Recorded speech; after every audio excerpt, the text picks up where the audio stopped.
Assalamualaikum warahmatullahi wabarakatuh. Ingat satu hal,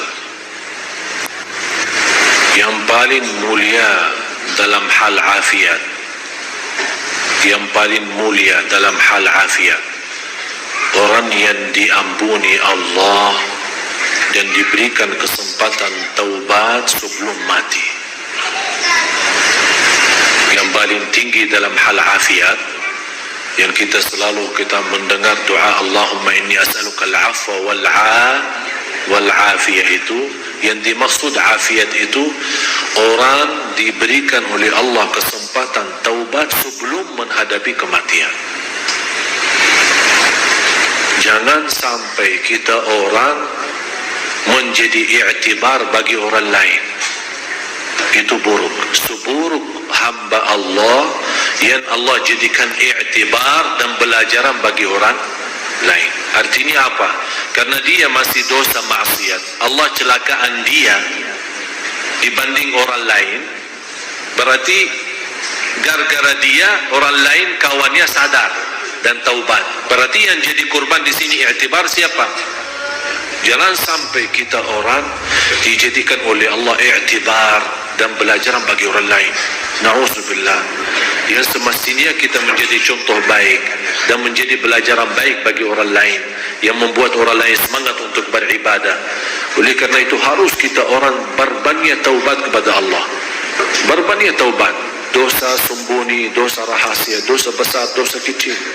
Dosa kita tidak tahu kapan saatnya kita menghadapi kematian. Jangan sampai kita menghadapi kematian tapi kita belum taubat dari dosa itu. Karena na'udzubillah, orang yang meninggal dunia masih memiliki dosa maksiat, apalagi dosa itu besar, belum dia sampai taubat kepada Allah subhanahu wa ta'ala, bisa menjadi ancaman. Ada seorang wanita pernah bermimpi. Mohon maaf, dia sepertinya kebiasaan berlaku zina. Dia pernah mimpi dan melihat dalam mimpi itu naik satu mobil, kemudian dengan keluarganya, kemudian naik gunung. Tiba-tiba pas menuju ke puncaknya gunung itu, terbalik mobil itu.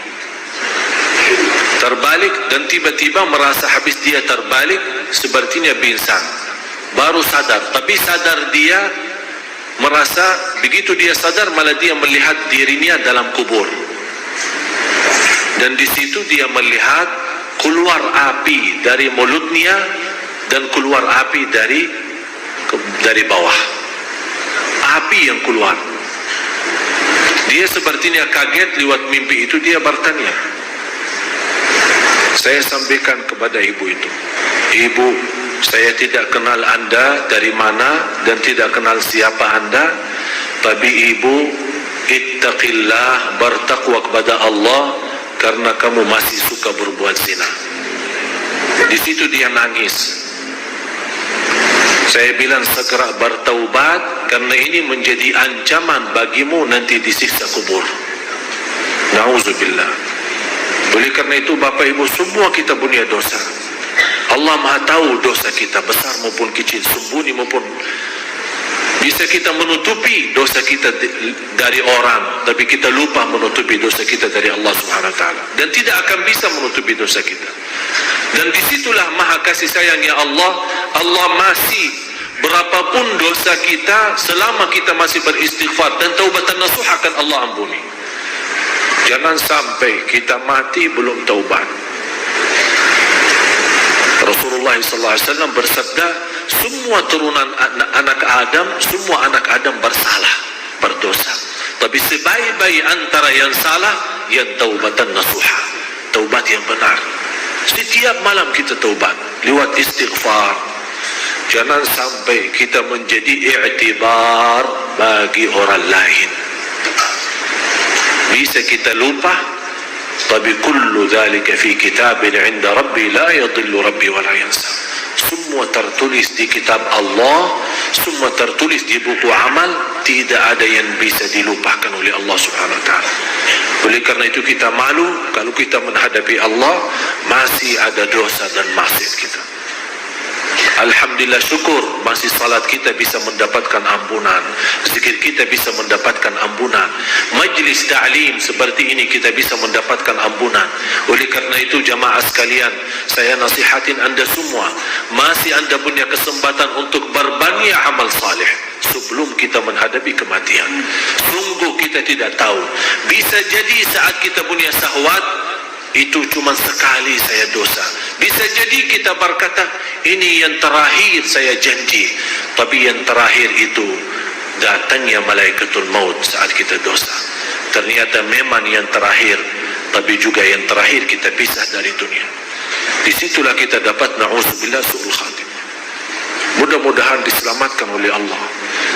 Setinggi-tinggi afiat orang yang Allah berikan kesempatan untuk taubat. Dan seandainya kita sudah merasa diri sudah punya salah, punya maksiat, jangan sampai anda suka menceritakan ke orang lain atau anda bangga terhadap pelaku dosa itu. Ada seorang, apalagi khusus pemuda-pemuda, begitu dia ketemu temannya, dia dalam rasa bangga, saya kemarin kerjain pacar gue. Kok bisa bahasanya seperti itu? Saya bisa mendapatkan pacar saya, dan saya sudah bermacam ini, bermacam, sampai dia cerita sana sini. Itu kata Rasulullah, orang yang suka menceritakan dosa yang telah Allah tutupi saat dia berlaku dosa itu, tidak akan diampuni Allah. Karena dia sendiri yang bongkar dosa itu, dia sendiri yang berani, tidak ada rasa malu, seolah-olah dia berani lawan Allah. Na'udzubillah, jangan sampai kita semua, kalau seandainya kita merasa masih ada dosa yang belum kita mampu tinggalin, usahakan, dirahasiakan, dan diamkan, dan tetap ada rasa malu. Ya Allah, sampai kapan saya bisa tinggalin dosa ini? Ya Allah, ampunilah ya Allah. Saat anda juga begitu, anda punya kesempatan taubat dan datang seorang ustaz atau seorang habib atau seorang kiai, anda mau curhat, jangan sekali-kali, biarpun anda percaya sama ustaz itu, jangan sekali-kali anda ceritakan dosamu. Jangan, tidak boleh. Itu menjadi kebiasaan, pergi ke orang kiai kemana terus cerita, saya sudah berlaku ini, tolong kiai doakan. Tidak boleh cerita. Mau bicara umum, saya berlaku dosa maksiat, tapi tidak usah sebut dosa apa itu, karena ini urusannya sama Allah, bukan urusan sama manusia. Oleh karena itu minta sama Allah yang diampuni, bukan minta sama orang. Begitu kita buka menceritakan ke orang lain, Allah tidak akan ampuni dosa kita. Na'udzubillah. Mudah-mudahan kita semua diselamatkan oleh Allah. Tolong jaga satu doa, Allahumma inni as'aluka al-'afwa wal-'afiyah fid dini wad dunya wal akhirah. Setiap waktu, setiap saat, Allahumma inni as'aluka al-'afwa wal-'afiyah fid dini wad dunya wal akhirah. Semoga Allah Subhanahu wa taala benar-benar memberikan kepada kita afu, pemaafan, dan afiat yang selamat dari dosa dan maksiat, apalagi dosa yang besar. Mudah-mudahan semua diampuni Allah Subhanahu wa taala. Marilah kita sama-sama berdoa. Apalagi habis azan menunggu iqamat dan kita salat sama-sama, salat berjamaah. Marilah kita angkat tangan, bukakan hati kita dengan kekhusyuan, dengan kerindahan. Tunjukkan hajat kita kepada Allah. Tunjukkan kepada Allah, memang kita malu ya Allah, dosa maksiat kita terlalu banyak, tapi kita masih Allah menggantungkan diri kami ya Allah terhadap rahmat-Mu ya Allah, karena kami tidak pernah mau putus asa dari rahmat Allah Subhanahu wa taala. Mudah-mudahan dengan doa kita yang tulus dan ikhlas, Allah Maha mendengar dan Allah Maha melihat, menijabah dan mengampuni segala dosa kita. Amin ya rabbal alamin. Bismillahirrahmanirrahim. Alhamdulillahirabbil alamin. Allahumma salli ala Sayyidina Muhammad wa ala ali Sayyidina Muhammad Ya Allah ya Rahman ad-dunya wal akhirah wa rahimahum, nas'aluka al-'afwa wal 'afiyah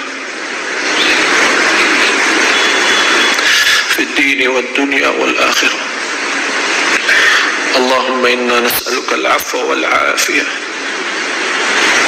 fi ad-din wad dunya wal akhirah. Ya Allah, aku mohon untuk semua jamaah yang hadir, pulang masing-masing ke rumahnya mendapatkan segala ampunan-Mu ya Allah.